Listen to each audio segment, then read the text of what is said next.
medio de su palabra. Amén.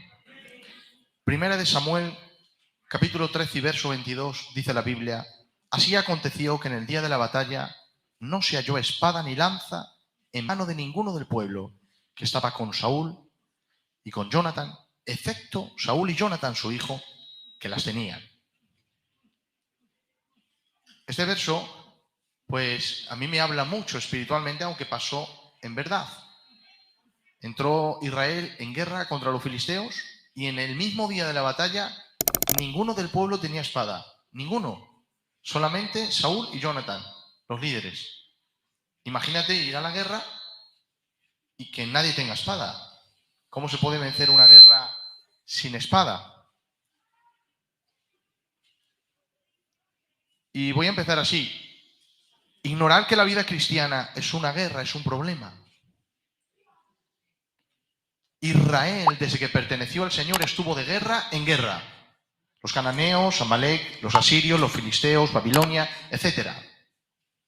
En el momento en el que uno está en las filas del Señor, entra en una guerra a muerte contra la carne, el mundo y Satanás. O sea, no puedes estar en el Señor y ser neutral. Yo no voy a estar en guerra, porque no es posible. Si estás en el Señor, vas a tener guerra. Efesios capítulo 6 y verso 10 dice: por lo demás, hermanos míos, fortaleceos en el Señor y en el poder de su fuerza, vestíos de toda la armadura de Dios. Ya te está hablando de guerra, si no, ¿para qué te ordena vestirte de toda la armadura? Lo que tiene en mente ahí el apóstol es una guerra, es un combate. Vestíos de toda la armadura de Dios, ¿para qué? Para que podáis estar firmes contra las asechanzas del diablo. Entonces, para el apóstol, el diablo estaba en guerra contra los cristianos y los cristianos tenían que tener la armadura de guerra. ¿Y con qué?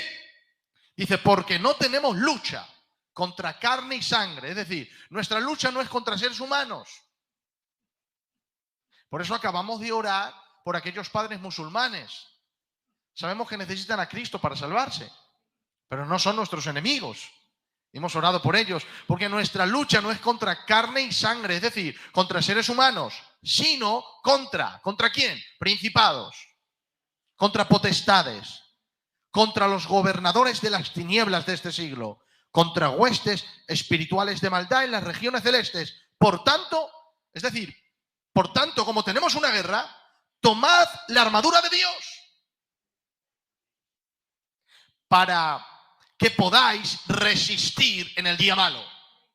Hay un día, como hubo un día en Israel que los filisteos vinieron y nadie tenía espada, excepto Jonatán y Saúl, pues va a haber un día en que hay un día peor que otro y tienes que estar firme, porque si no el enemigo va a hacer que tropieces. Tomad toda la armadura de Dios. Date cuenta que ese verso hay que señalarlo, toda la armadura de Dios, no un cacho de la armadura. Toda la armadura de Dios para que podáis resistir en el día malo y habiendo acabado todo, estad firmes. ¿Te das cuenta que habla en términos militares? Y habiendo acabado todo, estar firmes. Tiempo es un lenguaje militar. Estad pues firmes, ceñidos vuestros lomos con la verdad, vestidos con la coraza de justicia, calzados los pies con el apresto del evangelio de la paz. Sobre todo, tomad el escudo de la fe para que podáis apagar los dardos del fuego del maligno. Otra vez le menciona a Satanás. Te das cuenta que la lucha es contra él. Tomad el yelmo de la salvación y la espada del Espíritu, que es la palabra de Dios. ¿Y cómo se lucha? Orando en todo tiempo, con toda oración y súplica en el Espíritu, velando en ello, con toda perseverancia y súplica por todos los santos. La Biblia nos compara como un campo militar. El apóstol Pablo dice en Filipenses 2:25, mas tuve por necesario enviaros a Epafrodito, vaya nombre de este hermano, Epafrodito, mi hermano y colaborador y compañero de milicia. Es decir, el apóstol tenía en mente que él estaba en un campo de guerra y que el que estaba a su lado era un compañero de milicia. no era un amigo más, era un compañero en esta guerra, que él estaba luchando por la causa del reino de Dios. Segunda de Timoteo 2, capítulo 2, verso 3, dice el apóstol: tú pues sufre penalidades como buen soldado de Jesucristo. Y ahora dice: ninguno que milita se enreda en los negocios de la vida a fin de agradar a aquel que lo tomó por soldado. ¿Te das cuenta cómo tiene en mente otra vez el campo de batalla y que tú eres un soldado y que no te puedes enredar en los negocios de la vida porque quieres agradar a aquel que te tomó como por soldado? Entonces, ¿cómo te ves a ti mismo? ¿Te ves como soldado?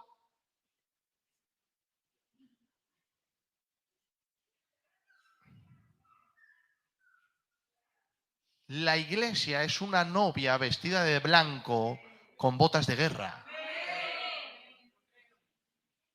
Está esperando al Señor. Por eso está vestida de blanco, símbolo de la pureza, de la integridad. Se está guardando, pero sabe que hay un enemigo que se llama Satanás. Y por lo tanto está vestida con botas de guerra. Es decir, preparada para el esposo y preparada para el combate.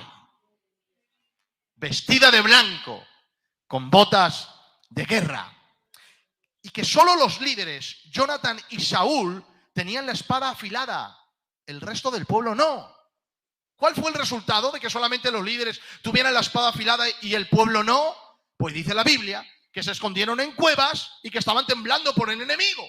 Es normal. Si viene la guerra, ninguno tenemos la espada afilada, solamente los líderes. ¿Cómo vamos a pelear sin espada? Pues dice la Biblia que el pueblo estaba metido en cuevas, en cavernas y temblando de miedo. El apóstol dice: tomad la espada del Espíritu, que es la palabra de Dios. Creo que la Biblia nos muestra, y la historia también, que no hay un pueblo más débil que el pueblo de Dios, que no conoce a Dios por medio de su palabra. Hermanos, Iglesia de Aranjuez, Casa de Dios, necesitamos coger cariño a este libro. Necesitamos cogerle cariño. La palabra de Dios nos enseña a luchar, a servir a Dios, a conocer a Dios. La vida cristiana es una vida de guerra, de lucha hasta el final. No conocer la Biblia es perder muchas batallas en tu vida cristiana. No te voy a decir la guerra, porque la guerra está en manos del Señor. Pero sí muchas batallas. ¿Sabes que la iglesia en sus primeros 300 años sufrieron persecuciones a manos de los emperadores romanos? La iglesia sigue sufriendo todavía persecuciones y hay gente que está muriendo por el Señor ahora. Pero en sus primeros 300 años fue impresionante. Los emperadores como Nerón, Domiciano, Trajano, Marco Aurelio, Séptimo Severo, Maximiano, Decio, Valeriano, Aureliano, Diocleciano, hasta el nombre lo tenían, persiguieron a los cristianos, pero no persiguieron ni le daban un tortazo, hermanos. Mira, les hacían blasfemar el nombre del Señor, y si ellos no blasfemaban, les arrancaban la piel, les sacaban los ojos, les quitaban la barba, les ponían en jardines, les ponían en antorchas, les quemaban vivos, les echaban en el circo romano a los leones para que los leones les devoraran. Los cristianos se divertían con ellos en el Imperio Romano. Cuando el imperio quería ver sangre, pedían a los cristianos, pedían a los emperadores que mataran a los cristianos. Y ellos se gozaban y se mofaban de ver a los cristianos por no negar al Señor morir por causa del Señor. Les quitaban las casas, les metían presos, les echaban a los leones, los quemaban vivos. ¿Y sabes qué? Nada de eso está comprobado, bueno, hasta el día de hoy está la iglesia. Nada de eso paró a la iglesia. Nada. Al revés, cada vez se multiplicaban más. Cada vez más y más.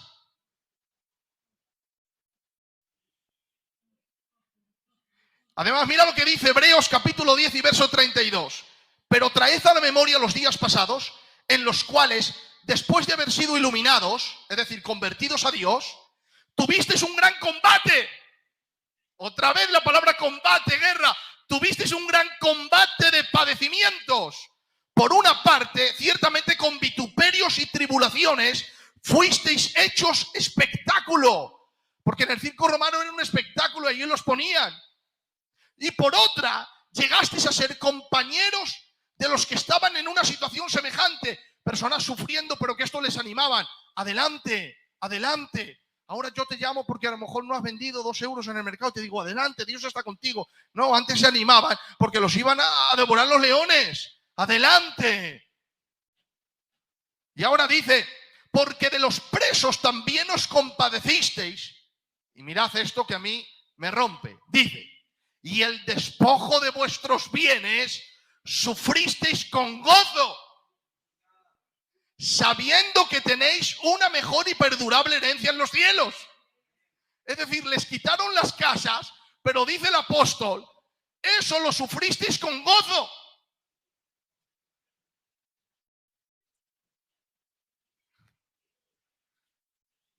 La aflicción era grande. Dice que les quitaron las casas, pero el autor dice, sufristeis esto con gozo.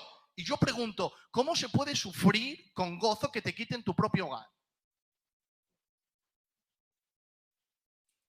¿Cómo es posible que tengas que dejar tu tierra, tu casa, tus amigos, los buenos momentos, tus pertenencias y hacerlo con gozo? Esto no es Walt Disney, ¿eh? Walt Disney no es. Esto pasó en verdad. ¿Sabes que los historiadores con un solo pergamino que encuentren uno solo dan por hecho y verídico cierto la historia del pasado? Hay más de 5.000 pergaminos que corroboran esto, este versículo. Más de 5.000. Con uno solo suficiente. Hay 5.000. ¿Cómo es posible que dejen todo y lo hagan con gozo?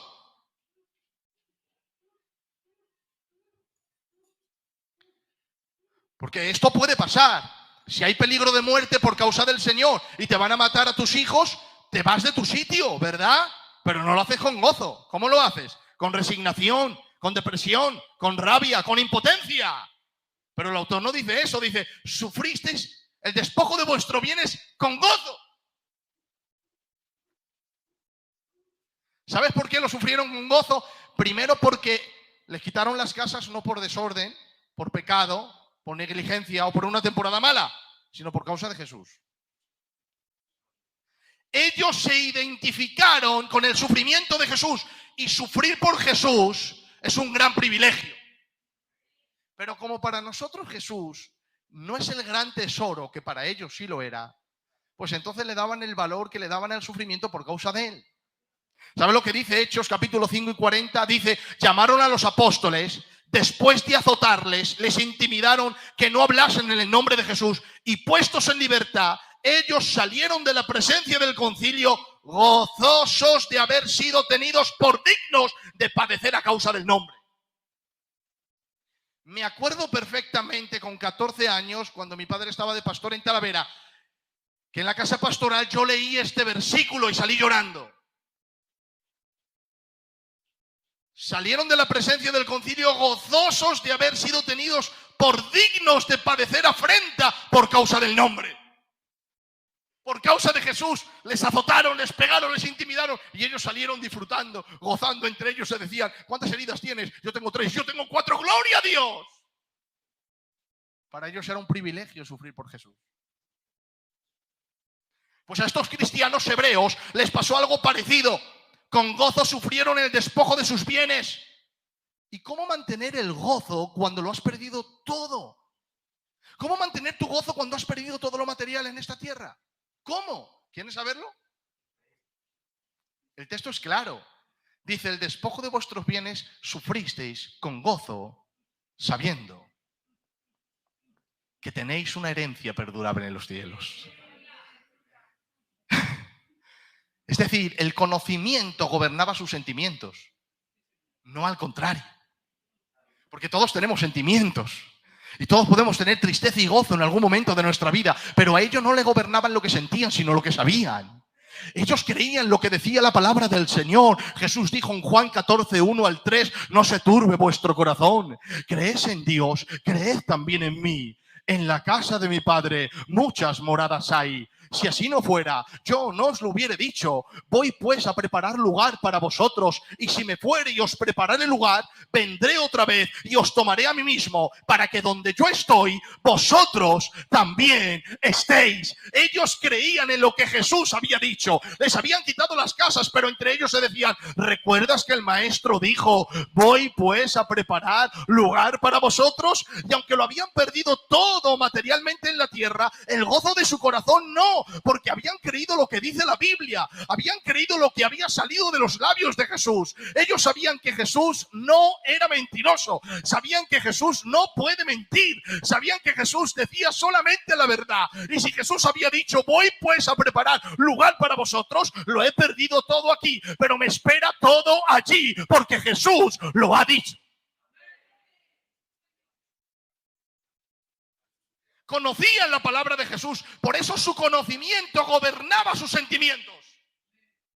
Qué difícil es llegar a esa estatura espiritual. Cuando nosotros nos levantamos un día sin saber por qué estamos tristes. Imagínate teniendo un gran motivo como perder todo lo material. Pero te digo algo, cristiano y cristiana, tenemos una herencia. ¿Tú lo crees? Mira lo que dice el apóstol Pedro, primera de Pedro 1:3, bendito el Padre de nuestro Señor Jesucristo, que según su gran misericordia nos hizo renacer para una esperanza viva por la resurrección de Jesucristo de los muertos, para una herencia incorruptible, incontaminada e inmarcesible, reservada en los cielos para vosotros, que sois guardados por el poder de Dios mediante la fe, para alcanzar la salvación que está preparada para ser manifestada en el tiempo postrero, en lo cual vosotros os alegráis, aunque ahora un poco de tiempo es necesario que tengáis que ser afligidos en diversas pruebas, para que sometida a prueba vuestra fe, mucho más preciosa que el oro, aunque perecedero, se prueba con fuego, sea hallada en alabanza, gloria y honra, cuando se manifieste Jesucristo, a quien amáis sin haberle visto, en quien creyendo, aunque ahora no lo veáis, os alegráis con gozo inefable y glorioso, obteniendo el fin de vuestra fe, que es la salvación de vuestras almas. ¿Y sabe lo que significa la palabra incorruptible en griego? Aptartox. ¿Y sabe qué significa esa palabra? Duración ilimitada. Es decir, no tiene fin. Tu herencia no tiene fin. Mi herencia no tiene fin. Duración ilimitada. Pero esa palabra, aptartos, también se usaba a la fuerza de permanecer en pie frente a una milicia contraria. Es decir, ellos sufrieron el despojo de sus bienes porque personas en combate de guerra les quitaron las casas. Pero el apóstol Pedro dice, no os preocupéis, hay una fuerza mayor, que es la milicia de Dios, y es la herencia que Dios os ha dado, y esa herencia no la puede quitar la milicia del enemigo, porque esta milicia es aptartos. Esta herencia está en pie frente a una milicia contraria, es ilimitada y nadie os la puede quitar, os lo ha dado Dios. Por eso ellos sufrieron el despojo de sus bienes con gozo. Es decir, nuestra herencia es inalterable en el tiempo y frente a cualquier circunstancia que intente destruirla. No puede ser destruida ni por el tiempo ni por los enemigos. Por eso los cristianos hebreos no perdieron el gozo, porque les quitaron lo que a ellos le podrían quitar. Pero era imposible que les quitaran la herencia que Dios les dio. Eso es imposible. Era ilimitada contra el paso del tiempo e imposible de derribar frente a las circunstancias de esta guerra. Era inamovible. No se podía. También dice el apóstol Pedro que es incontaminada. ¿Sabes qué significa incontaminada? Amiantos. Implica que siempre es y será pura. Esa es tu herencia. Es ilimitada, está en pie frente a la milicia contraria, no decae. Luego es pura por siempre y para siempre. Y dice también inmarchitable, perdón. La palabra ahí es amarantos, que significa que su esplendor no decae. No es una flor que se marchita, que hoy es hermosa y mañana no, sino que permanece hermosa para siempre. Esta es la herencia que Dios te ha dado, ¿no te gozas? Después de que la iglesia creció y se fortaleció, después de la persecución, los cristianos se multiplicaban más en los primeros 300 años. Pero luego la iglesia se torció, ¿recordáis? ¿Por qué se torció? Mira, la muerte, la persecución, los insultos, los padres con los niños muriendo en el circo romano y cantando alabanzas mientras el león devoraba primero al niño y después al padre. Y cómo la iglesia no se escondió, no titubeó, no tuvo miedo. Porque conocían la palabra y Satanás se dio cuenta. Satanás dijo, esta gente le cree mucho a Jesús. No puedo hacer nada mientras tengan los dichos de Jesús en su corazón. Porque ante la adversidad se remontan porque creen lo que Jesús ha dicho. La solución no es mandar persecución. La solución es quitarles la palabra. Porque si yo les quito la palabra, olvidarán los dichos de Jesús. No conocerán lo que Él ha dicho. Se perderán sus promesas. Y cuando venga un pequeño problema, serán derribados. Y lo que hizo la historia es que cambió la Biblia en lenguaje al latín. 1200 años, la gente no sabía latín, solo los sacerdotes, y el pueblo se quedó sin Biblia. Lo mismo que el pueblo de Israel, se quedaron sin espada. No estaba afilada, solamente los líderes conocían la Biblia. Y encima, para ganar dinero, no la querían mostrar y engañaban al pueblo. Y el pueblo se quedó sin espada en la guerra. ¿Y cómo estaba el pueblo? En cuevas, muertos de miedo y temblando. ¿Cuál es el problema de hoy? Que la gente no quiere saber nada del libro de Dios. Hoy sí la tenemos. ¿Cuántos tienen una Biblia en su casa? ¿La lees? No. Apaga la calefacción. Dale a ese botón. Vuelvo a hacer la pregunta a la iglesia y a las redes sociales. ¿Cuántos tienen Biblia en su casa? ¿La lees? ¿Sí o no? Muchos dicen amén y otros que no. La iglesia quiere que los líderes les informemos de la Biblia. Pero es que resulta que en esta guerra no solo está Jonatán y Saúl. Tú también estás en la guerra, tu mujer y tus hijos están en la guerra, tú estás en la guerra, tu esposo está en la guerra, tus hijos están en la guerra, tu futuro está en la guerra, tu presente está en la guerra. Y no podemos solamente estar los líderes informando a la gente de la Biblia. Tú tienes que tomar tu propia espada, porque el apóstol dice, tomad la armadura de Dios cada uno. ¿Quién? ¿Solamente los pastores? No. ¿Solamente los sacerdotes? No. El pueblo debe de tomar la Biblia, afilar su espada, conocer a Dios a través de la palabra. Y cuando venga persecución y problemas, no gobernará tus sentimientos. Lo que gobernará tus sentimientos es la verdad de la palabra de Dios. Tu relación con Dios tiene que estar basada en la verdad de la palabra y en el amor a Dios. Escucha esta palabra. El resultado de una relación almática con Dios será de poca duración. Lo repito, el resultado de una relación almática con Dios será de poca duración. Los problemas, los enemigos, más tarde o más temprano te meterán en la cueva del temor. Tu relación tiene que estar basada en el amor de Dios, a su palabra, a la verdad de lo que Jesús ha dicho. Solo así habrá una iglesia que conozca la verdad. Y no solo la conozca, porque hay gente que sabe mucho de la Biblia, pero no sabe nada de Dios. No solo que la conozca, sino que la experimente y manifieste el poder de esa verdad. Samuel 13:22. Así aconteció que en el día de la batalla no se halló espada ni lanza en mano de ninguno del pueblo, excepto Saúl y Jonatán, sus hijos, que sí las tenían. Lo primero es tener una relación con Dios en oración y lectura de la palabra. Una relación de amor y verdad, para conocer la verdad, experimentar la verdad y dar a conocer el poder de esa verdad.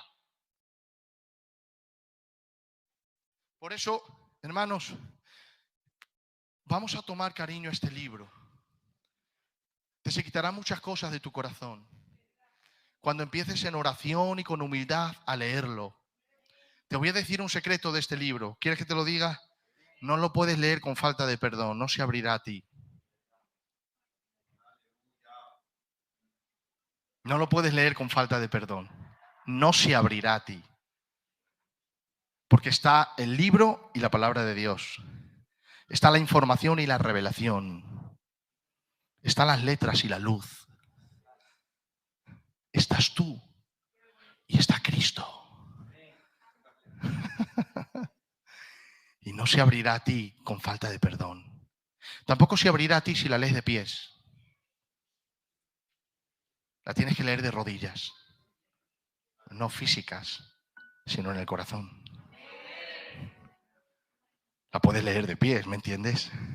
Pero tienes que leerla de rodillas de corazón, en sumisión, con el deseo de obedecer a Dios. Entonces la Biblia se abrirá a ti. Este libro tiene vida. Todo lo que ves fue creado por el poder de la palabra. Salmo dice, Él mandó y existió. Él dijo y fue hecho. Así de sencillo. Tienes que leerla en oración y de rodillas. Con perdón en tu corazón. Con amor a Dios. No para ser teólogo. Para ser cristiano. No para saber más que el que está a tu prójimo. Sino para ayudar al que está a tu prójimo.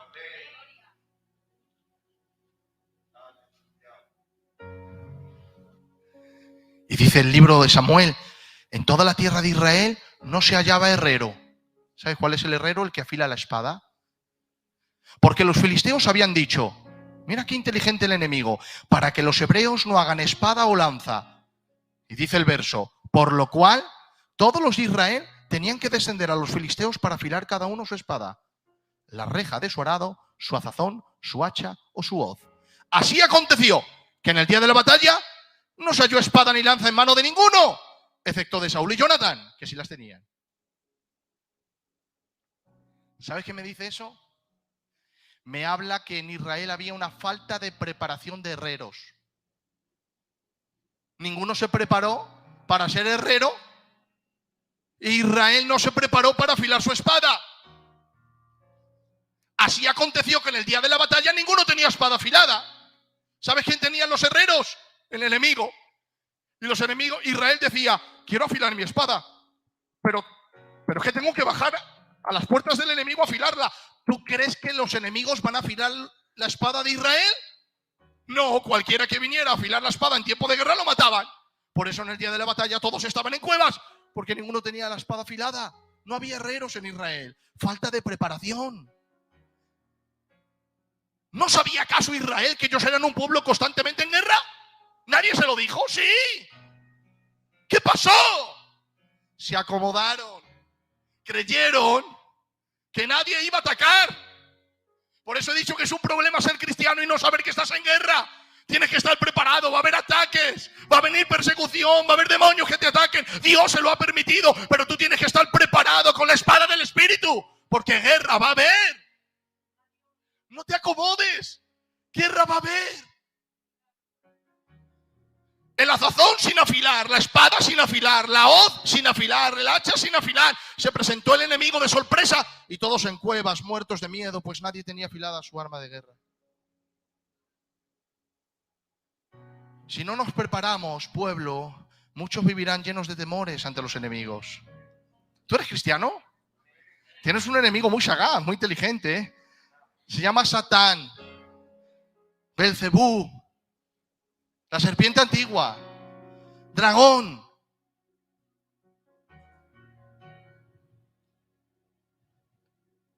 Y creo que cada uno debe de ser consciente de su relación con Dios. Si uno no tiene un azazón, tiene que ponerlo al servicio de Dios. Si tiene una espada, ponlo al servicio de Dios. Si tienes un hacha, ponlo al servicio de Dios. De esa manera viviré preparado para Dios y contra el enemigo. Y ahora me gustaría tocar este tema y lo hago de corazón y lo hago de bien. Cada uno predica lo que cree. Una de las causas de por qué el pueblo no se prepara es no dejar moverse al pueblo. Solo Jonathan y Saúl tenían la espada. ¿Y el pueblo qué? Recuerda que el pueblo tiene casa, recuerda que el pueblo tiene hijos y puede morir en la guerra. Y solamente los líderes se prepararon. Yo sé que a veces el pueblo no quiere prepararse, pero otras veces le hemos impedido al pueblo prepararse. Porque es a ellos al que le decimos, amen, oren, busquen. Y cuando ellos quieren moverse, los paralizamos. Y solo los líderes nos movemos. Pero no, la iglesia es iglesia porque se mueve la iglesia local. Los líderes estamos para supervisar, para ordenar, para establecer orden. Pero el pueblo está para moverse, para ser iglesia, para hacer avanzar el reino de Dios. Los líderes a la cabeza y el pueblo detrás, pero todos moviéndose. Cada uno en sus dones, cada uno en su llamado, cada uno donde Dios le ha plantado. Pero es el pueblo quien se mueve, sale a la guerra y obtiene la victoria.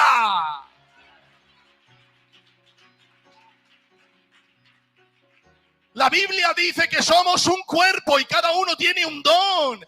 Primera de Corintios 12, pero a cada uno le es dada la manifestación del Espíritu para provecho. Además, el cuerpo no es uno solo, sino muchos. Si dijere el pie, porque no soy mano, no soy del cuerpo, por eso dejará ser del cuerpo. Si dijere la oreja, porque no soy ojo, no soy del cuerpo, por eso dejará de ser del cuerpo. Si todo el cuerpo fuese ojo, ¿dónde estaría el oído? Si todo fuese oído, ¿dónde estaría el olfato? Pero ahora son muchos los miembros y el cuerpo es uno solo. Ni el ojo puede decir a la mano, no te necesito, ni la cabeza a los pies, no tengo necesidad de vosotros, pues vosotros sois el cuerpo de Cristo y miembros cada uno en particular. A unos puso Dios en la iglesia apóstoles, profetas, maestros, los que hacen milagros, los que sanan, los que ayudan, los que administran, los que tienen don de lenguas. ¿Son todos apóstoles? No. ¿Son todos profetas? No. ¿Son todos maestros? No. ¿Hacen todos milagros? No. ¿Tienen todos dones de sanidad? No. ¿Interpretan todos? No. Procurad pues los dones mejores, pero yo os muestro un camino más excelente, y ese es el camino del amor. El que tiene amor ha vencido. El que tiene amor ministra bien sus dones. Pero ¿te das cuenta que cada uno tiene un don? ¿Y qué es lo que tenemos que hacer los líderes? Aquí lo llevamos haciendo de 6 años. ¿Quién se mueve? El pueblo. Y yo, juntamente con mis obreros, examinamos, miramos, ordenamos. Pero es el pueblo quien se mueve. Por eso he dicho que cada uno ministra como cree. Yo le he creído esto desde niño. ¿Cómo le voy a decir yo al pueblo, tienes que moverte, tienes que hacer? Y cuando se quiere mover, no te puedes mover. Y le exijo al pueblo que se mueva y que viva a mi altura. Yo que puedo predicar, que me muevo, que voy por España, pero ¿cómo vas a estar a mi altura? Si no te dejo hacer nada para el Señor. Ahora, en orden, claro que sí, en orden, sometido al pastor. Nuestros ancianos tuvieron una visión tremenda, sometido al pastor, y eso tiene que ser así. Porque ustedes saben que a veces hay gente que se desordena, gente que se envanece porque le das un cargo y le sale bien, y entonces tienes que agarrarle, y cuando le quieres decir, hermano, ya se ha ido. Era una visión tremenda la que tenían nuestros ancianos. Pero sometido al pastor, bajo la visión del pastor y los obreros. Que se mueva el pueblo, que avancen cada uno en sus dones. Mira, yo puedo interceder un día, pero yo no puedo interceder todos los días. Para eso está la transi. Tiene el llamado de Dios y las hermanas de la intercesión para eso. Yo no puedo estar todos los días a una hora intercediendo por la gente, porque lo mío no es interceder. Yo tengo carga por la gente para enseñarles la verdad, la palabra, pero no puedo estar intercediendo todos los días. Eso lo hace la transi, y cada uno tiene sus dones y cada uno tiene sus talentos. Cuando yo entré aquí y puse la radio, lo primero que lo hice yo, pero luego dije, yo no puedo hacer todo. Yo tengo que distribuir el llamado. ¿Y qué hice? Puse a las jovencitas y cada una tenía su día y cada una tenía su tema. Yo no podía estar todos los días, ni podía traer todos los temas. ¿Y qué es lo que pasó? Que se multiplicó la bendición. En vez de haber uno, había muchos, y estaban proclamando la palabra de Dios. Y cada tema que estaban lanzando, me tiré 2 años dando estudios, pero llegó un momento cuando vi a Enrique preparado y dije, está preparado, ahora te toca a ti. Y lo hizo mucho mejor. Se multiplicó la bendición. Empecé con la comida, vamos a dar comida a los pobres, y luego vino la Mari y Limón y me dijeron, yo tengo ese deseo. Le dije, toma, os paso la antorcha, y ellos lo han llevado a una excelencia mejor. Es el pueblo quien se mueve. Los líderes preparamos, todos en pie de guerra, con nuestras espadas en las manos. Los enemigos no nos harán frente, porque Dios pelea por nosotros.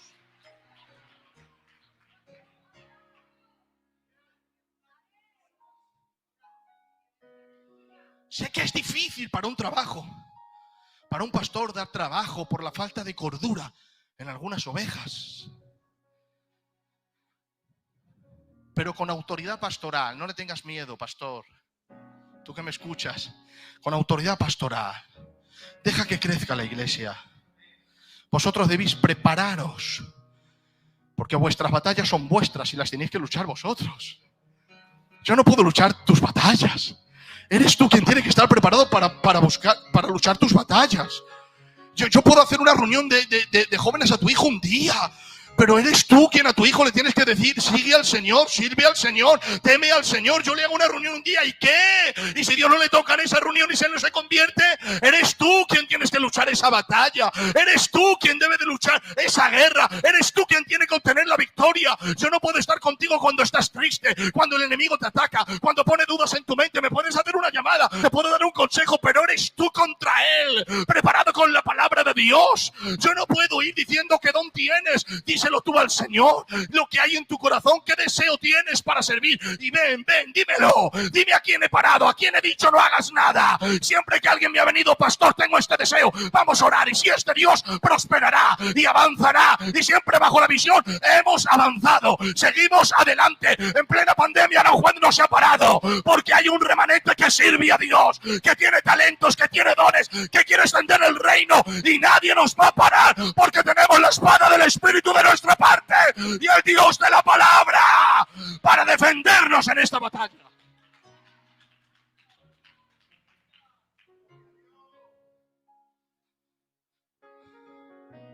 Debemos de seguir en pie de guerra.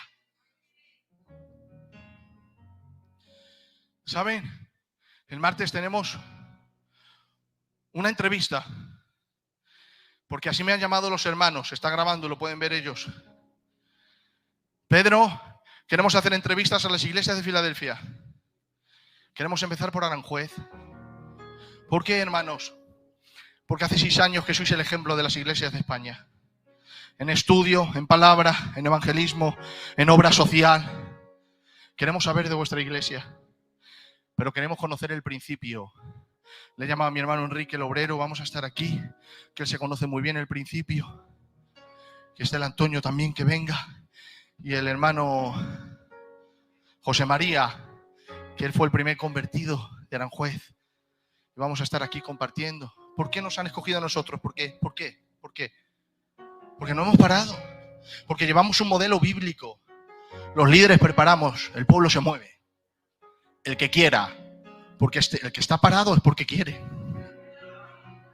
No le eches la culpa al pastor, ¿eh? Como me entere, voy a tu casa y te pongo verde. No le eches la culpa al pastor y a los obreros, porque aquí estamos dando con orden y con Biblia, carta blanca para la gente se mueva para el Señor, trabaje para el Señor. Si no te mueves es porque eres un vago espiritual, eres un Elí y no te quieres mover. Pero si te quieres mover, levántate y ponte en pie de guerra, afila tu espada. Los filisteos no tienen nada que hacer contra nosotros, nos los comeremos como a pan, pues a ellos le desamparó su Dios, mas con nosotros está el grande de Israel, el fuerte de Jacob. Él pelea por nosotros. La victoria es segura. Aleluya. Pues ¿cuántos a partir de ahora, de verdad, por favor, te lo pido, por favor, vas a empezar a coger tu Biblia con cariño y a leerla después de orar? Después de orar, con amor, con perdón en tu corazón.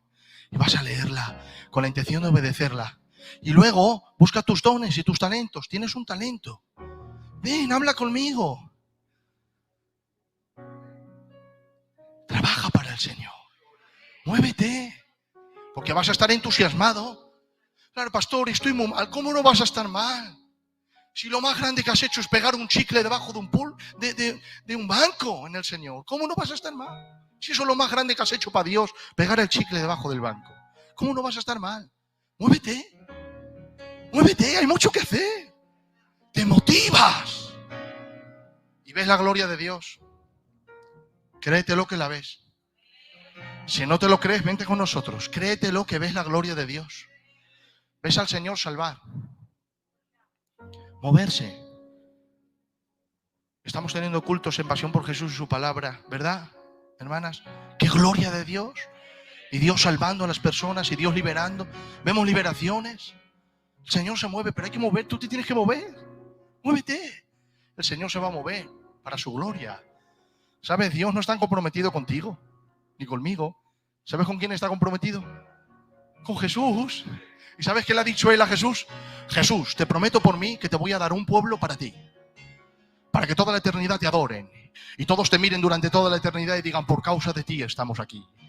Te lo prometo, y mira si te lo prometo que he enviado mi Espíritu Todopoderoso para convencer a los pecadores, darles luz y darte un pueblo para ti. Te prometo que eso va a ser. ¿Y sabes cuándo Dios se lo prometió? Antes de la fundación del mundo. No había luz, no había día, no había nubes, no había humanos, no había pecado, no había maldad, no estaba Satanás, no estaban los ángeles. Y ya Dios le hizo la promesa al Hijo. Yo te daré un pueblo para ti. Yo te daré un pueblo para ti. Yo te daré un pueblo para ti. Y yo te pregunto, ¿tú eres de aquellos que el Padre les ha dado a Jesús? ¿Tú eres pueblo de Dios? Pues movilízate. Hay que mover el reino de Dios por medio del poder del Espíritu y el poder de la palabra de Dios.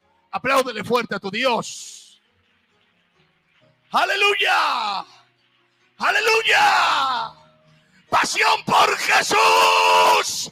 ¡Pasión por su palabra! Extiende tu mano ahora y dile, Padre, úsame. Dime los dones que tú me has dado. Yo quiero, Señor, trabajar en tu reino. Yo quiero moverme para ti, Señor. No quiero estar estancado. No quiero estar pusilánime. Yo salgo de la cueva hoy con el poder de tu Espíritu. No le temo al enemigo. No le temo a la adversidad. No le temo a la pobreza. No le temo a los problemas. No tengo miedo al futuro. Mi futuro está en tus manos. Mis hijos están en tus manos. Mi dinero está en tus manos. Mi casa está en tus manos. Voy a leer tu palabra con cariño. Voy a leer tu palabra con amor en mi corazón. Voy a leer tu palabra en oración y de rodillas espiritualmente. Y me voy a levantar para hacer el llamado que tú me has dado. Tú me has dado dones y talentos y los quiero poner a tu servicio y a tu reino, para que cuando termine esta vida y Dios me diga, ya no podrás ser más mayordomo, entonces me reciban en las moradas eternas. Y escucha aquella frase peculiar, verdadera y tajante: en lo poco me has sido fiel, en lo mucho yo te pondré. Entra en el gozo de tu Señor. Padre, gracias por estos momentos. Bendice a tu pueblo. Empújanos, Dios, a trabajar para ti, para tu obra. Porque tú vienes pronto, todo se pasa. Dios nunca cambia. Quien a Dios tiene, nada le falta. Solo Dios basta. Jesús viene, Aranjuez. Jesús viene, proclamémoslo. Él viene a por su iglesia. Aleluya. ¿Tú estás preparado para Él? Dile que le amas con todo tu corazón y que le adoras en este momento. Y dile, Padre, gracias por la unción de tu Espíritu.